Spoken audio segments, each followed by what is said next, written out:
ನಮ್ಮ ಉಡುಪಿ ಜಿಲ್ಲೆಯ ಸಮಸ್ತ ಎಸ್ಸಿ ಎಸ್ಟಿ ಜನಾಂಗದವರ ಶ್ರೇಯೋಭಿವೃದ್ಧಿಯನ್ನು ಕಾಯ್ತಕ್ಕಂಥ ಸಂವಿಧಾನಬದ್ಧ ಹುದ್ದೆಯಲ್ಲಿರುವಂತಹ ಜಿಲ್ಲಾಧಿಕಾರಿಯವರನ್ನು ಅವರ ಕರ್ತವ್ಯ ಲೋಪ ಮತ್ತು ಶೋಷಿತರನ್ನು ಈ ಜಿಲ್ಲೆಯಲ್ಲಿ ನಡೆದುಕೊಳ್ತಕ್ಕಂಥ ರೀತಿಯನ್ನ ಖಂಡಿಸಿ ಇವತ್ತು ಪತ್ರಿಕಾಗೋಷ್ಠಿಯನ್ನು ನಡೆಸ್ತಾ ಇದ್ದೀವಿ. ಇವತ್ತು ಉಡುಪಿ ಜಿಲ್ಲೆಯಲ್ಲಿ ಜಿಲ್ಲಾಧಿಕಾರಿಯವರು ಬಂದು 6-7 ತಿಂಗಳು ಆದರೂ ಕೂಡ ಎಸ್ಸಿ ಎಸ್ಟಿ ಅವರ ಕುಂದುಕೊರತೆ ಸಭೆಯನ್ನು ಕರೆಯಬೇಕಿತ್ತು. ಇವತ್ತಿನವರೆಗೂ ಕರೀಲಿಲ್ಲ. ನಾವು ಪದೇ ಅವರಿಗೆ ಮನವಿ ಕೊಟ್ಟಾಗ ಕೂಡ ಯಾವುದೇ ಸ್ಪಂದನೆ ನೀಡ್ತಾ ಇಲ್ಲ. ಹಾಗೆಯೇ ಉಡುಪಿ ಜಿಲ್ಲೆಯಲ್ಲಿ ಸಾಕಷ್ಟು ಸಮಸ್ಯೆಗಳಿವೆ. ಡಿಸಿ ಮನ್ನಾ ಭೂಮಿ ಇರ್ಬೋದು, ಉಡುಪಿ ಜಿಲ್ಲೆಯಾದ್ಯಂತ ಡಿಸಿ ಮನ್ನಾ ಭೂಮಿಗಳು ಇವತ್ತು ಅನ್ಯ ವರ್ಗದವರು ಸಿಲೆಕಲ್ಲು ಕೋರಿಕೆಯನ್ನ ಅನಧಿಕೃತವಾಗಿ ಮಾಡತಕ್ಕಂಥ ಕೆಲಸಗಳು ಉಡುಪಿ ಜಿಲ್ಲೆಯಲ್ಲಿ ನಡೀತಾ ಇದೆ. ಈ ಬಗ್ಗೆ ಜಿಲ್ಲಾಧಿಕಾರಿಗಳಿಗೆ ಲಿಖಿತವಾಗಿ ಹೋಗಿ ಕೊಟ್ಟಿದ್ದೀವಿ. ಆ ಬಗ್ಗೆ ಸಹ ಅವರು ಗಮನವನ್ನೇ ಹರಿಸಲಿಲ್ಲ. ಹಾಗೆಯೇ ಅಂಬೇಡ್ಕರ್ ಭವನದ ದುಸ್ಥಿತಿ, ಉಡುಪಿ ಜಿಲ್ಲೆಯಾದ್ಯಂತ ಅಂಬೇಡ್ಕರ್ ಭವನಗಳಲ್ಲಿ ಅನೈತಿಕ ಚಟುವಟಿಕೆಗಳು ನಡೀತಾ ಇದೆ. ಅದರ ಮೇಂಟೆನೆನ್ಸೇ ಇಲ್ಲ. ಈ ಸಮಸ್ಯೆ ಬಗ್ಗೆ ಗಮನಕ್ಕೆ ತಂದ್ವಿ. ಹಾಗೆ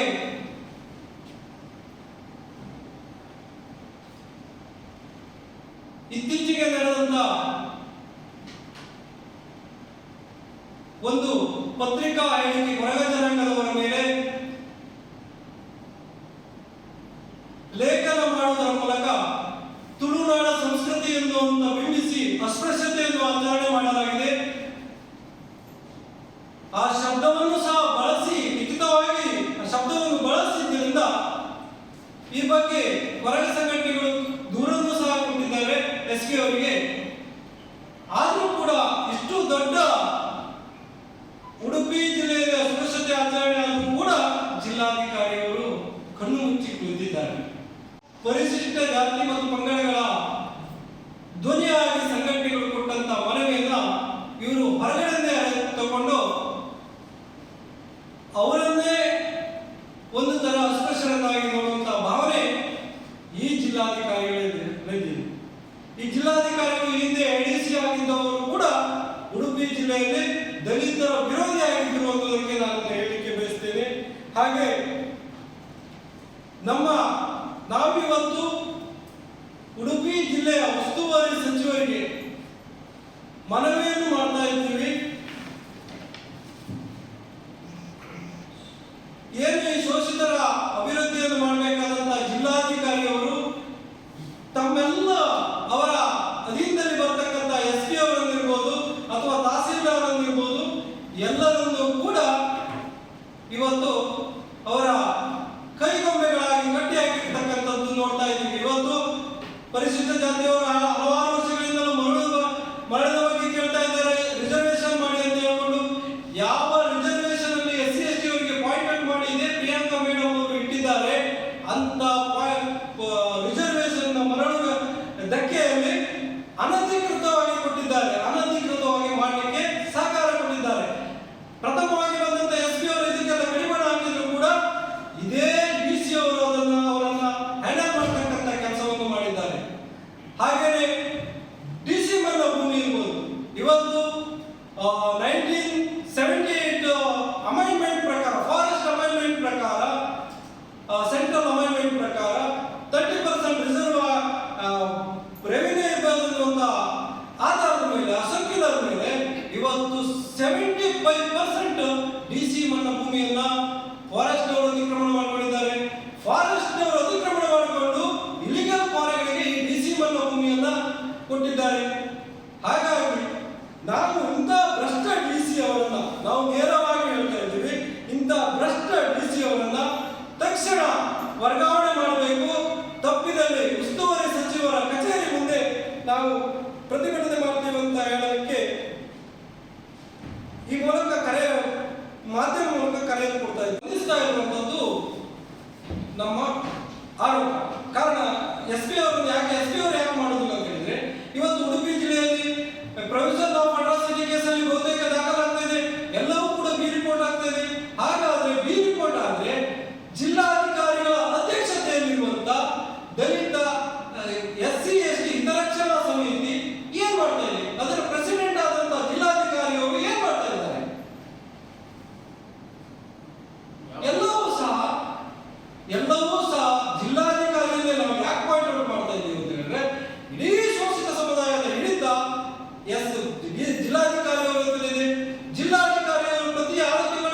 ಇಲ್ಲಿ ನಿರ್ಣಯವನ್ನು ಕಳಿಸ್ಬೇಕು.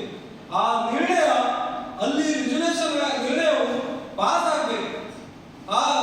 ಆಯಾ ಬಜೆಟ್ ಅಲ್ಲಿ ಮೆನ್ಷನ್ ಆಗಬೇಕು, ಆ ಬಿಲ್ ಆಗಿ ಬರಬೇಕು. ಆದ್ರೆ ಇವ್ರು ಏನ್ ಮಾಡ್ತಾ ಇದ್ದಾರೆ ಅಂತ ಹೇಳಿದ್ರೆ, ಈ ಹಿಂದಿನ ಡಿಸಿಗಳು ಕೂಡ ಕುಂದುಕೊರತೆ ಸಭೆಯನ್ನ ನೆಪ ಮಾತ್ರಕ್ಕೆ ಮಾಡಿಕೊಂಡು ಅಲ್ಲಿ ಕೆಲವು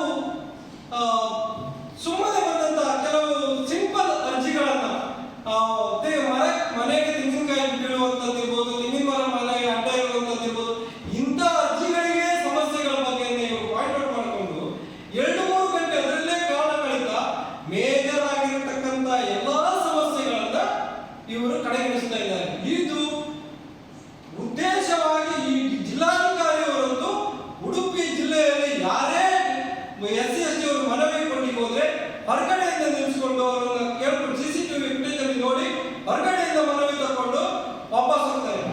ಯಾವುದಕ್ಕೆ ಈ ಬಗ್ಗೆ ಉದಾಹರಣೆಯನ್ನು ನಾನು ಬಂದ್ರೆ, ಇತ್ತೀಚೆಗೆ ಮಳೆಗಾಲದಲ್ಲಿ ಪ್ರಕೃತಿ ವಿಕೋಪ ಆಯಿತು. ಪ್ರಕೃತಿ ವಿಕೋಪ ಸಂದರ್ಭದಲ್ಲಿ SC/ST ಅವರಿಗೆ ಪ್ರಕೃತಿ ವಿಕೋಪ ನಿಧಿಯಲ್ಲಿ ಕನಿಷ್ಠ ಪೂರ್ತಿ 75% ಡ್ಯಾಮೇಜ್ ಆದರೂ ಕೂಡ ಅಲ್ಲಿ ಕನಿಷ್ಠ 7 ಲಕ್ಷದವರೆಗೆ ಕೊಡಲಿಕ್ಕೆ ಅವಕಾಶಗಳಿದೆ. ಅವರಿಗೆ ಇವರು ಹೋದವಾಗ ಇವರು ಅವರು ಸರಿಯಾಗಿ ಏನು ಅವರ ಅರ್ಜಿದಾರರ ಮನವಿಗೆ ಸಂಬಂಧಪಟ್ಟಂತೆ ಪಾಯಿಂಟ್ ಔಟ್ ಮಾಡದೆ, ಸ್ಥಳ ಪರೀಕ್ಷೆಯನ್ನು ಮಾಡದೆ, ತನಿಖೆ ಮಾಡದೆ, ರಿಪೋರ್ಟ್ ಅಲ್ಲೇ ಮನೆಯಲ್ಲೇ ಕೂತ್ಕೊಂಡು ಮೊಬೈಲ್ ಅಲ್ಲಿ ಫೋಟೋ ತಕೊಂಡು ಹಾಕಿದ ಹಿನ್ನೆಲೆಯಲ್ಲಿ ಆ ಅಮೌಂಟ್ ಕಮ್ಮಿಯಾಗಿ ಬರ್ತದೆ. ಕೆಲವರಿಗೆ ಹೆಚ್ಚಿನವರಿಗೆ SC/ST ಕೇವಲ 5-6 ಸಾವಿರಗಳನ್ನು ಕೊಟ್ಟಿದ್ದಾರೆ. ಅದನ್ನು ಕೇಳಲಿಕ್ಕೆ ಹೋದಂತ ಜನರಿಗೆ ಇವರು ಅಲ್ಲಿ ಬ್ರಹ್ಮಾವರದಲ್ಲಿ ಮಳೆ ಎಷ್ಟು ಪರ್ಸೆಂಟ್ ಬಂದಿದೆ ಅಂತ ಕೇಳುವಂತ ಅವಿವೇಕಿ ಡಿಸಿಯನ್ನು ನಾವು ಉಡುಪಿ ಜಿಲ್ಲೆಯಲ್ಲಿ ಕಾಣ್ತಾ ಇದ್ದೀವಿ. ಹಾಗಾಗಿ ನಾವು ಅವರನ್ನ ಭ್ರಷ್ಟ ಅವಿವೇಕಿ ಡಿಸಿ ಅನ್ನುವಂಥದ್ದ ನಾವು ಈ ಮೂಲಕ ಹೇಳ್ತಾ ಇದ್ದೀವಿ.